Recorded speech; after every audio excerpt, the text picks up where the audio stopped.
একটা চাকরি পাওয়ার আশায়, চাকরি তার কপালে সহজে জুটে না। তাহলে এমন শিক্ষা আমরা কেন দিলাম? যে শিক্ষা পাওয়ার পর আমাদেরই একটা সন্তান চাকরির জন্য পাগল হয়ে ঘোরায়, কোন সময় তাদেরকে হতাশ হয়ে আত্মহত্যা করতে হবে। ওই সমাজ আমরা আর চাই না।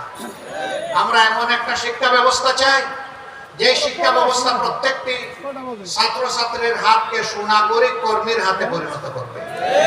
তার শিক্ষা জীবনের পাঠ চুকিয়ে ফেলার সাথে সাথে কাজ তার ঘরে তার হাতে চলে আসবে, কাজ তাকে ডেকে নিয়ে কাজের ময়দানে হাজির করে দেবে। এইভাবে সবগুলো হাতকে কর্মীর হাতে পরিণত করে আমরা দেশকে আগাতে চাই।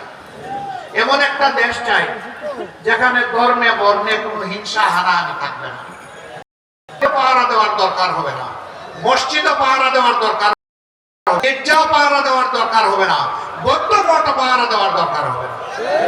মানুষ মানুষকে সেদিন এবং মাথা উঁচু করে দাঁড়াবে।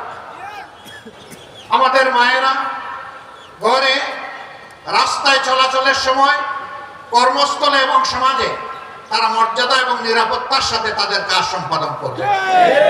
দেশের ভাগ্য উন্নয়নে পুরুষদের পাশাপাশি তাদের মেধা, যোগ্যতা, কর্মক্ষেত্র অনুযায়ী তারা অবদান রাখবে।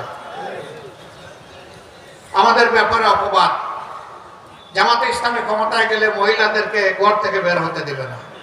ভাব এমন যে সব ঘরের জন্য তালা আমরা তৈরি করে রেখেছি।